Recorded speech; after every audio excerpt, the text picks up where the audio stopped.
Hey all, Glenn Kirshner here. So friends, Donald Trump's DOJ lawyers are all but daring the Well, what a way to start the day. Tesla is collapsing with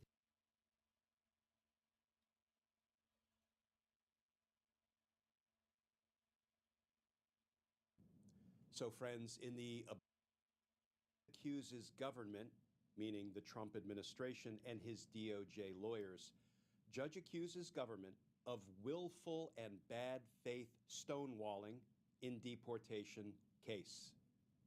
And that article begins, a federal judge in Maryland blasted the Trump administration on Tuesday for flouting her instructions to answer questions about what steps it had taken and planned to take in seeking the release of a Maryland man who was wrongly deported to El Salvador last month. The sharp rebuke by the judge, Paula Sinis, contained in an 8-page order, suggested she had lost her patience with the Justice Department's pattern of stonewalling her in the case involving the deported man Kilmar Armando Abrego Garcia. In her order, Judge Sinis accused the department, the DOJ lawyers, of a willful and bad faith refusal to comply with discovery obligations. She also dismissed as specious its, the DOJ's, attempts to evade providing information about how Mr. Abrego Garcia ended up in a Salvadoran prison by claiming that it amounted to privileged state secrets. Now, friends, let's jump right into the judge's new order. And when we're done reviewing some of these dramatic findings she makes, we're going to talk about the real-world consequences to the DOJ lawyers who have been called out for their falsehoods and their willful bad faith. In the case of Kilmar Armando Abrego Garcia et al. And others, plaintiffs versus Kristi Noem, Secretary, United States Department of Homeland Security, and others, defendants, order. Pursuant to this court's letter order regarding the filing of discovery materials, plaintiffs have notified the court of seemingly intractable discovery disputes that require immediate attention to remain on the expedited discovery schedule. To facilitate the just and expeditious production of discovery, the court rules on defendants, meaning the Trump administration and the DOJ, defendants' stated objections included within their answers to interrogatories and responses to requests for production of documents. Number one, false premise objections. Friends, can I just set this one up?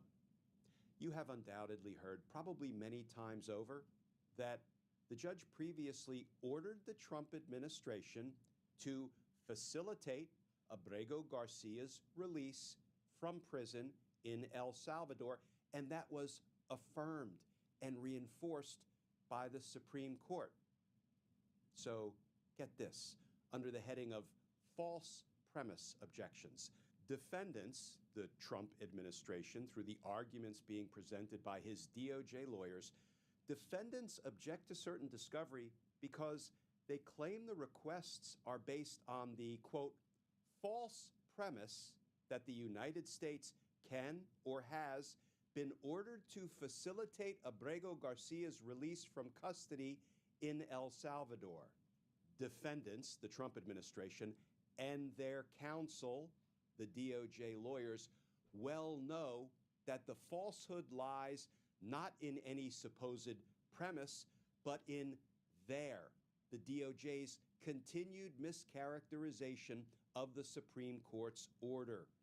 That order made clear that this court properly required the government to facilitate Abrego Garcia's release from custody in El Salvador and to ensure that his case is handled as it would have been had he not been improperly sent to El Salvador.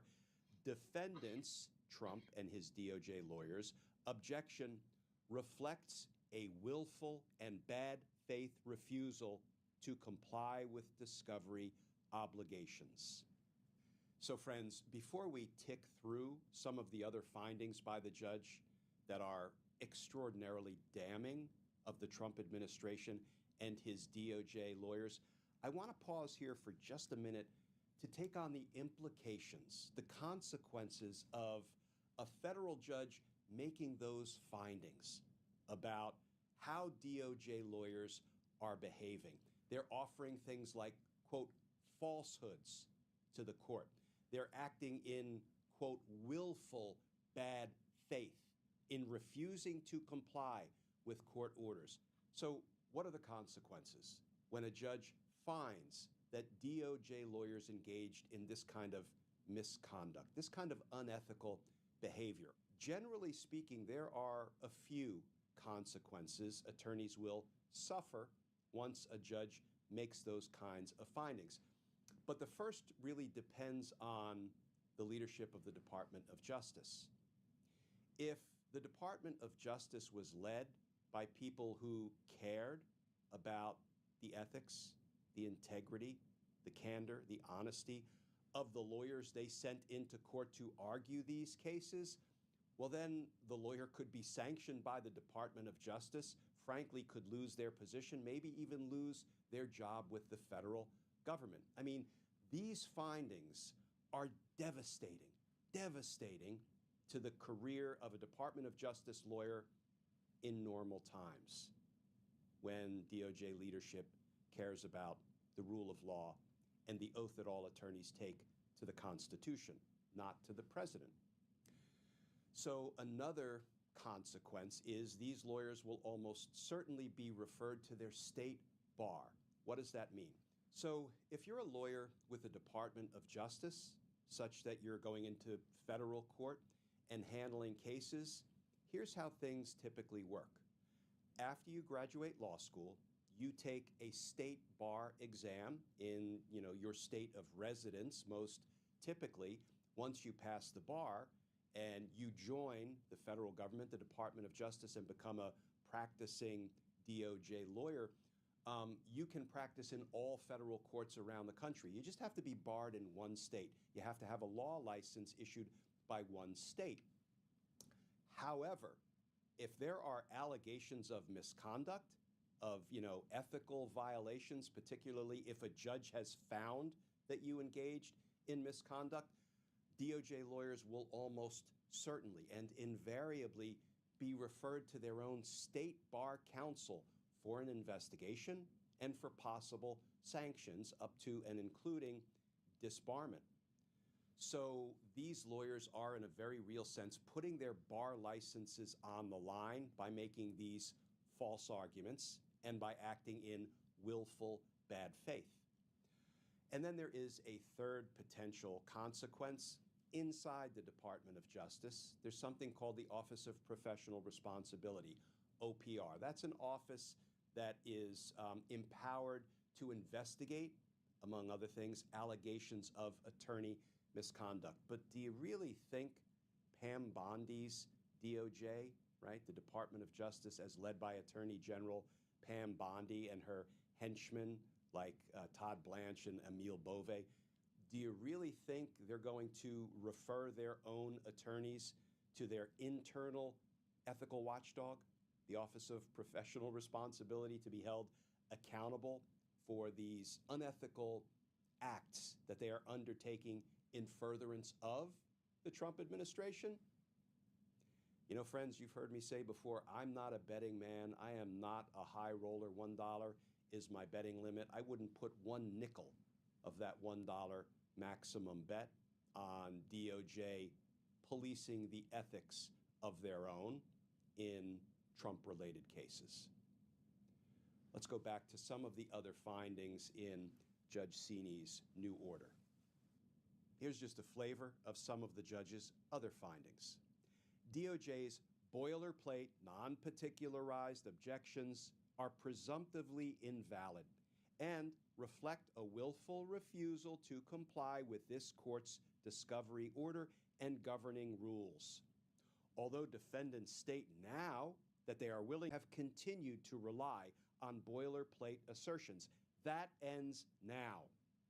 If defendants want to preserve their privileged claims, they must support them with the required detail. Otherwise, they will lose those protections they failed to properly invoke. Defendants, Trump and the DOJ, object to any discovery requests concerning events predating the court's April 4, 2025 order as beyond the scope of the expedited discovery. Defendants' arbitrarily cramped reading of the court's order is rejected. Defendants' answer to interrogatory number 5 reflects a deliberate evasion of their fundamental discovery obligations. Given the context of this case, defendants, the Trump administration, and the DOJ lawyers have failed to respond in good faith, and their refusal to do so can only be viewed as willful and intentional noncompliance. And on and on and on it goes. You know, friends, at this point, here's what I want to say about these DOJ lawyers who are offering falsehoods and who are acting in bad faith. This reflects DOJ lawyering at its worst. You know, in fact, you really can't even call it lawyering. It's a failure, a refusal to act as a lawyer. It's a flagrant, intentional, and obstinate disregard for the authority of the court. And it's a slap in the face to the American people whose interests the DOJ lawyers are sworn to represent.